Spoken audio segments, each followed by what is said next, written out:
My name is Ruth, and I was 39 years old when I finally understood how a small, forgotten promise could open a door to a deeper, quieter pain in a marriage. Simon and I lived in a small, peaceful house at the end of a narrow street, far from noise, far from traffic, and, as I would later realize, slowly growing far from each other. We had been married for 12 years.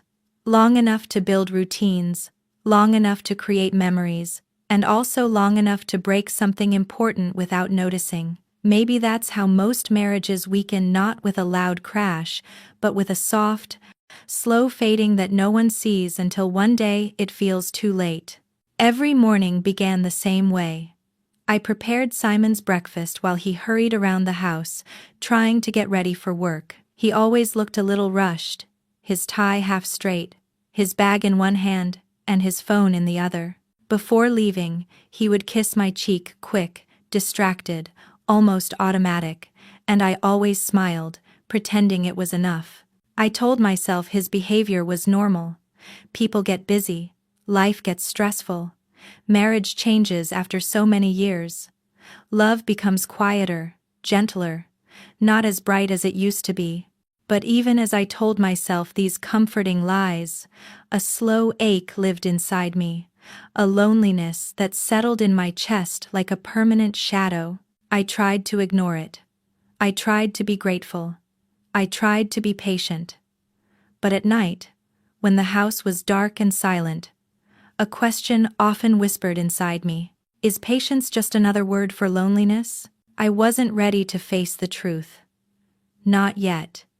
The moment that finally forced me to open my eyes was small, just a forgotten promise, something tiny, but powerful enough to show me everything I had been trying not to see. It started 2 weeks before our anniversary. Simon had come home after work, tired but smiling. He dropped his bag on the floor and walked toward me. "Don't plan anything for our anniversary this year," he said. I looked up, surprised. "Really? You promise?" He laughed softly. "Of course, leave it to me. I want to do something special." My heart lifted. It had been years since he had suggested anything like that.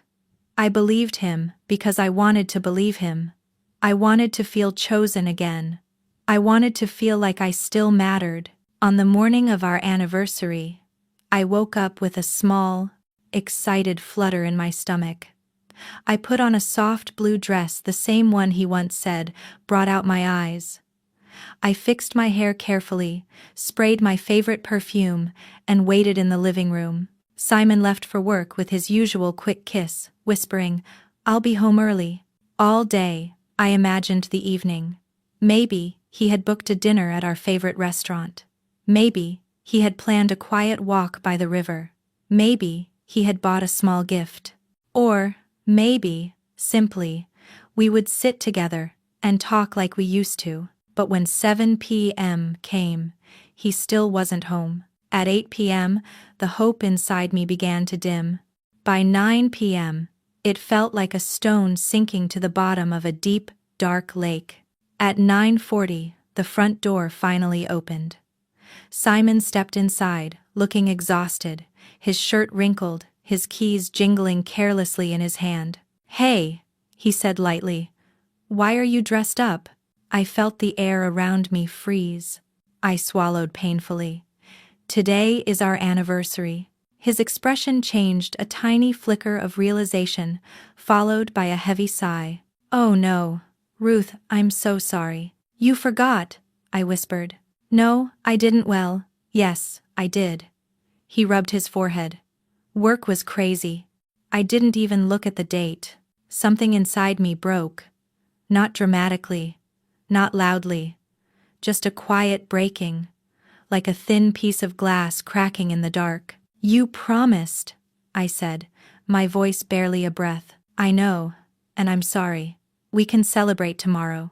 Tomorrow. Always tomorrow. Every important moment had become tomorrow: the birthday he missed, the dinner he canceled, the promise he didn't keep. "I waited for you," I said. "I really believed you this time."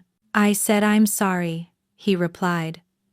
Then, with careless words that cut deeply, he added, "It's just a date, Ruth, just a date, just a promise, just my heart." I turned away, so he wouldn't see the tears forming in my eyes. "Please don't make this a big deal," he said softly. I faced him slowly.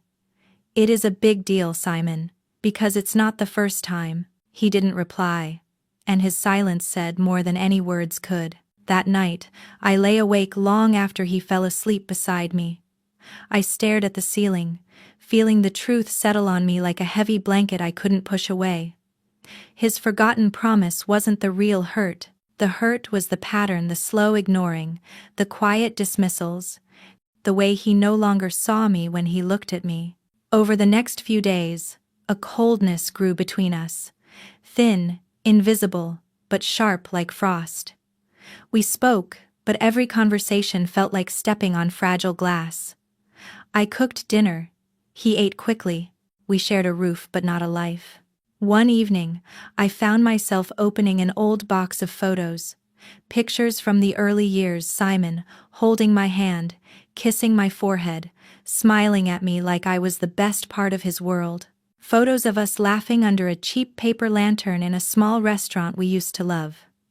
I looked at the woman I used to be, bright-eyed, hopeful, trusting. Simon walked in and noticed the pictures spread around me. "You're looking at those again?" he asked, sounding tired. "I miss us," I said softly. He sighed. "Ruth, things change." I nodded slowly. "But shouldn't love still matter, even when things change?" "I do love you," he said, almost defensively. "Then why don't I feel it anymore?" He looked shocked, then confused, then worried. "What are you saying?" "I'm saying I feel alone," I said quietly. "I feel like I've been standing in the same place for years, waiting for you to turn around and notice that I'm still here." His shoulders fell. For the first time in a long while, he looked at me, not past me, not through me, but at me. "I didn't realize you felt that way," he whispered. "That's exactly the problem," I replied. "You didn't realize." We sat together in heavy silence. The truth hung between us like cold air in winter. The next morning, unexpectedly, Simon took the day off from work. He woke up early, made breakfast, and tried to help me around the house. It felt sweet, but also strangely sad, like he was trying to cover a broken floor with paint instead of fixing the cracks underneath. During lunch, he said quietly, "I want to make this right." "Then start by understanding what you broke," I said gently. So we talked, for hours, not about the anniversary, but about everything else, the distance, the disconnect, the quiet hurt that had been growing silently between us. And for the first time in years, he listened. Really listened.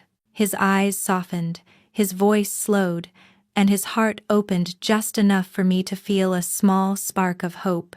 When evening came, he said, "I don't want to lose you, Ruth."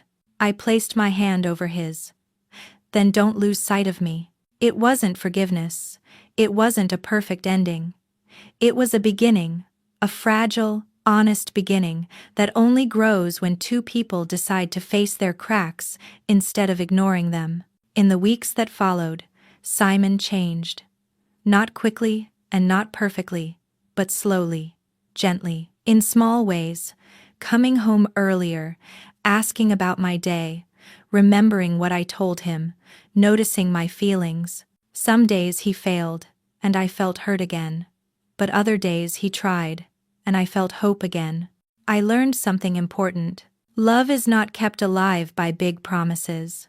It is kept alive by small ones, kept, honored, remembered. And one night, as I lay beside him, I whispered to myself, "I deserve to be seen." And for the first time in a long time, I truly believed it. What would you do if you were in my place?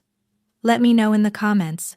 And if this story touched your heart, please like, share, and subscribe.